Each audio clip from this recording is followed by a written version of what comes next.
भगवत गीता मानव जीवन से संबंधित ज्ञान का वो अनमोल खजाना है जो भगवान श्री कृष्ण ने आज से लगभग 5000 वर्ष पहले सुनाई थी, जब महाभारत के युद्ध में अर्जुन विचलित होकर अपने कर्तव्य से विमुख हो रहे थे। अर्जुन, जो कि थक हार कर निराश होकर धनुष गिराकर बैठ गए थे, श्री कृष्ण के मुख से गीता का उपदेश सुनने एवं समझने के बाद आखिरकार अर्जुन को सही मार्गदर्शन मिलता है और उनमें ऊर्जा का एक नया संचार होता है। अतः इस ज्ञान को प्राप्त करने के बाद अर्जुन ने न केवल महाभारत का युद्ध किया, बल्कि सर्वश्रेष्ठ योद्धा के रूप में सामने आया और सत्य के साथ चलते हुए विजय प्राप्त की। गीता का ज्ञान जितना खास उस समय था जब यह श्री कृष्ण द्वारा बोला गया था, उतना ही खास यह आज आधुनिक युग में भी है। जब तक धरती पर मानव का अस्तित्व है, तब तक यह महत्वपूर्ण माना जाएगा और लोगों को जीवन के सही मायने सिखाता रहेगा। गीता का उपदेश कुरुक्षेत्र की रणभूमि में रविवार के दिन श्री कृष्ण द्वारा सुनाया गया था। उस दिन एकादशी का दिन था। हमारे हिंदू समाज में इसीलिए एकादशी के दिन को बहुत पवित्र और महत्वपूर्ण माना जाता है। दोस्तों, श्रीमद् भगवत गीता में कुल 18 अध्याय हैं और 700 श्लोक हैं। दोस्तों, आजकल की लाइफ पर अगर हम नज़र डालते हैं तो देखते हैं कि किसी के पास भी टाइम नहीं है। भाग दौड़ भरी जिंदगी है सबकी। सभी पैसा कमाने की होड़ में भागे चले जा रहे हैं। अधिकतर मनुष्यों का केवल एक ही लक्ष्य है, ज़्यादा से ज़्यादा पैसा कमाना, चाहे उसकी कोई भी कीमत हो। सबके ख्वाब बहुत ऊंचे हैं, परंतु एक बार जरा गौर से सोचिए और खुद से ही प्रश्न कीजिए कि अगर आपके सपने इतने बड़े हैं तो क्या आपका ज्ञान भी उतना बड़ा नहीं होना चाहिए। अक्सर आप मोटिवेशन से भर जाते हैं, पर वो मोटिवेशन कुछ ही टाइम के लिए होता है। कुछ टाइम के बाद सारा मोटिवेशन मानो कहीं गायब हो जाता है। पर आपने इसमें बताया हुआ रहस्य अगर जान लिया तो आपको आपके लक्ष्य को प्राप्त करने से कोई नहीं रोक सकता। लेकिन इसके लिए आपको शांति से बैठकर एकाग्र होकर ध्यान से मन लगाकर पूरा वीडियो सुनना होगा और इसे समझकर अपने अंदर बैठा लेना होगा। और यदि आप इस वीडियो को बीच में ही छोड़कर जाना चाहते हैं तो कृपया करके इस वीडियो को इसी वक्त स्किप कर दें, क्योंकि शास्त्रों में बताया गया है कि अधूरा ज्ञान ज़्यादा खतरनाक है। और भगवान श्री कृष्ण ने भी कहा है कि बिना जिज्ञासा के जबरदस्ती ज्ञान कभी किसी को मत दें। बिना जिज्ञासा ज्ञान देना व्यक्ति के लिए विष के समान है। दोस्तों, आपको पता है श्री कृष्ण ने गीता का ज्ञान अर्जुन से पहले दुर्योधन को कई बार देने की कोशिश की थी, किंतु दुर्योधन ने यह कहकर मना कर दिया था कि वह स्वयं ही ज्ञानी है, उसे किसी अन्य ज्ञान की आवश्यकता नहीं है। अतः बिना जिज्ञासा आप चाह कर भी सामने वाले को ज्ञान नहीं दे सकते जब तक वो स्वयं लेने का इच्छुक ना हो। दोस्तों, न कि केवल इस संसार में अपितु संपूर्ण सृष्टि के सबसे बड़े मोटिवेटर हैं भगवान श्री कृष्ण। इन्होंने लगभग 5000 वर्ष पहले महाभारत के युद्ध क्षेत्र में ऐसा ज्ञान दिया था जो कि आज भी इस 21वीं सदी में एकदम फिट बैठता है।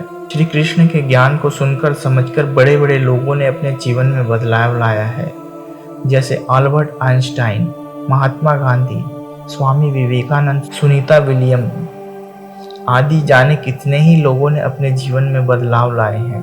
अगर आप भी सोचते हैं कि भगवत गीता में केवल यह बताया गया है कि पूजा पाठ कैसे करा जाए, तो आप गलत हैं। जी हाँ, भगवत गीता वह पुस्तक है जो कि हमें बताती है कि हमें सही तरह से जीवन को कैसे जीना है, अपने लक्ष्यों को कैसे प्राप्त करना है, समय के अनुसार किन किन परिस्थितियों में कैसे कैसे डिसीजंस लेने हैं, हमें अपने कर्म के प्रति कैसे सजग रहकर अपने सपनों को पूरा करना है, कितनी ही बड़ी समस्या हो उसका समाधान कैसे ढूंढना है, किसी भी डिप्रेशन की स्थिति से बाहर कैसे निकलना है, कैसे अपने बिजनेस में सक्सेस हासिल करना है, इमोशनली स्टेबल कैसे रहना है, अपने गुस्से पर नियंत्रण कैसे करना है, वास्तव में पाप क्या है और पुण्य क्या है, हम कौन हैं और क्यों हैं, जिंदगी जीने का सही तरीका क्या है, मरने के बाद हमारे साथ क्या होगा? यह ब्रह्मांड कैसे बना? क्या ईश्वर है? और है तो वो कहाँ है? कैसा दिखता है? क्या लाइफ रियल है या फिर एक भ्रांति मात्र है? क्या ये एक सपना है या हकीकत? क्या पुनर्जन्म होता है या सब कुछ पहले से लिखा हुआ होता है? ईश्वर को यह सब क्रिएट करने की आखिर आवश्यकता ही क्या थी? आत्मा का सत्य क्या है? ऐसे ही कई गूढ़ रहस्यों के जवाब गीता में मिलते हैं। दोस्तों, जीवन को अगर हम ध्यान से देखें तो हम पाएंगे उम्र के हर पड़ाव पर हमारा जीवन भी एक महाभारत का युद्ध है और हम अर्जुन हैं। अगर हम भी गीता के ज्ञान को अच्छे से समझकर डिसीजन ले और अपने जीवन में सुख और दुख में स्थिर होना सीख लें तो हम भी अपने जीवन की हर लड़ाई को अवश्य ही जीत सकते हैं। भगवत का अर्थ है भगवान और गीता का अर्थ है गीत, अर्थात जिस गीत को स्वयं भगवान ने अपने मुख से गाया है वही है भगवत गीता। वैसे तो भगवत गीता को जितना ही समझा जाए उतना ही कम है, पर फिर भी मैंने इस वीडियो में इसे आसान भाषा में बताने की कोशिश की है ताकि हम आसानी से समझकर गीता के दिव्य ज्ञान को अपने जीवन में उतार सकें। इस वीडियो में मैंने संपूर्ण गीता को कवर किया है, जिसमें 18 अध्याय और 700 श्लोक कवर किए गए हैं, जिनका अनुवाद मैंने बहुत ही सरल तरीके से हिंदी भाषा में किया है। दोस्तों, वीडियो भले ही लंबा है पर यह उतना ही दिलचस्प और ज्ञानवर्धक भी है। मैं कोई ज्ञानी पंडित तो नहीं हूँ। अगर मुझसे कोई भी गलती हो जाए तो भगवान से क्षमा मांगता हूँ और साथ ही आप लोगों से भी क्षमा मांगता हूँ। यह ज्ञान भगवान का दिया है, मेरी बस एक छोटी सी कोशिश है इसको अपने मित्रों तक पहुँचाने की। दोस्तों, मेरा प्रयास है कि मैं आप श्रीमद् भगवत गीता को बहुत ही आसान शब्दों में समझा सकूं। मैं बहुत ही सरल तरीके से आपको गीता के 18 अध्यायों एवं 700 श्लोकों को समझाने की कोशिश करूंगा। तो आइए बिना किसी विलंब अब चलते हैं सीधा महाभारत के रणभूमि में, जहां कौरव और पांडव आमने सामने खड़े हैं। जब अर्जुन युद्ध प्रारंभ होने से पहले डर जाते हैं या यूं कहें कि वह अपनों से युद्ध करने से भयभीत होते हैं, तो इस विषय में अर्जुन को श्री कृष्ण गीता का ज्ञान देते हैं, जो कि हमारे जीवन पर भी उतना ही लागू होता है। प्रतिदिन हम बहुत सारी समस्याओं से गुजरते हैं जो कि अर्जुन के समस्याओं के जैसे ही प्रतीत होती हैं। दोस्तों, अगर आप अर्जुन विषाद को समझेंगे तो यह आपको अपने ही जीवन के विषाद से मिलता जुलता लगेगा। जो अर्जुन की समस्या थी, ठीक उसी प्रकार हमारी भी समस्याएं हैं जीवन में। तो इस दुविधा को दूर करने के लिए या यूं कहें परेशानियों से लड़ने के लिए श्री कृष्ण अर्जुन को गीता ज्ञान द्वारा समझाते हैं संपूर्ण जीवन का महत्व और पर ब्रह्म की प्राप्ति। अर्जुन युद्ध भूमि पर खड़े हैं और सामने समस्त कौरव सेना को देख रहे हैं और पाते हैं यह सब तो मेरे अपने हैं, मैं कैसे युद्ध कर सकता हूँ। तो वह धर्म संकट में पड़ जाते हैं और वह युद्ध नहीं करना चाहते क्योंकि वह उनके अपने ही हैं। लेकिन कई बार समस्या की घड़ी में ऐसा होता है कि हमें धर्म के लिए लड़ना पड़ता है। ऐसे ही हमें अपनी जिंदगी में भी कई कठिनाइयों का सामना करना पड़ता है। जब हम परेशानी को देखते हैं तो वह हमें बहुत बड़ी लगती है। कई बार ऐसा भी होता है कि हम परेशानी के चक्रव्यूह में फंस जाते हैं, लेकिन उसमें से निकलना मुश्किल हो जाता है। तो इस परेशानी से निकलने के लिए हम श्रीमद् भगवत गीता के ज्ञान को समझेंगे, जिससे हम स्वयं अपनी परेशानियों से लड़ पाएंगे और जीवन में आगे भी बढ़ पाएंगे। भगवान श्री कृष्ण का एक नाम अच्युत भी है, जिसका अर्थ होता है अटल। तो हमें भी अपने जीवन में अटल होने की ज़रूरत है, क्योंकि हम अटल होकर आगे बढ़ेंगे तो हम कभी भी अपनी चुनौतियों से और कठिनाइयों से नहीं डरेंगे। दोस्तों, महाभारत के युद्ध में कौरवों और पांडवों को मौका मिलता है कि वह श्री कृष्ण और उनकी नारायणी सेना में से किसी एक को चुने, लेकिन कौरव चुनते हैं समस्त नारायणी सेना को और अर्जुन चुनते हैं श्री कृष्ण को। उसी प्रकार जब हम शंका में होते हैं तो हमारी सहायता के लिए श्री कृष्ण दूर नहीं है। तो दोस्तों, अब हम चलते हैं कुरुक्षेत्र की रणभूमि में और सुनते हैं अध्याय 1, अर्जुन विषाद योग। धृतराष्ट्र बोले, हे संजय, धर्मभूमि कुरुक्षेत्र में युद्ध की इच्छा से एकत्र हुए मेरे तथा पांडु के पुत्रों ने क्या किया? संजय ने कहा। दुर्योधन ने व्यूह रचना युक्त पांडवों की सेना को देखा और द्रोणाचार्य के पास जाकर यह वचन कहा, हे आचार्य, आपके बुद्धिमान शिष्य द्रुपद पुत्र धृष्टद्युम्न द्वारा व्यूहाकार खड़ी की हुई पांडुपुत्र की इस बड़ी भारी सेना को देखिए। इस सेना में भीम तथा अर्जुन के समान युद्ध करने वाले अनेक वीर धनुर्धर हैं, यथा महारथी युयुधान, विराट तथा द्रुपद। इनके साथ ही दृष्टकेतु, चेकितान, काशीराज, पुरुजीत, कुंती भोज तथा शेव्य जैसे महान शक्तिशाली योद्धा भी हैं। पराक्रमी युधामन्यु, अत्यंत शक्तिशाली उत्तमौजा, सुभद्रा का पुत्र तथा द्रौपदी के पुत्र, ये सभी महारथी हैं। किंतु हे ब्राह्मण श्रेष्ठ, अपने पक्ष में भी जो प्रधान हैं उनको भी आप समझ लीजिए। आपकी जानकारी के लिए मेरी सेना के जो सेनापति हैं उनको बतलाता हूँ। मेरी सेना में स्वयं आप, द्रोणाचार्य और पितामह भीष्म तथा कर्ण और संग्राम विजयी कृपाचार्य तथा वैसे ही अश्वत्थामा, विकर्ण और सोमदत्त का पुत्र भूरिश्रवा और भी मेरे लिए जीवन की आशा त्याग देने वाले बहुत से शूरवीर, अनेक प्रकार के शस्त्रों एवं अस्त्रों से सुसज्जित और सबके सब युद्ध में चतुर हैं।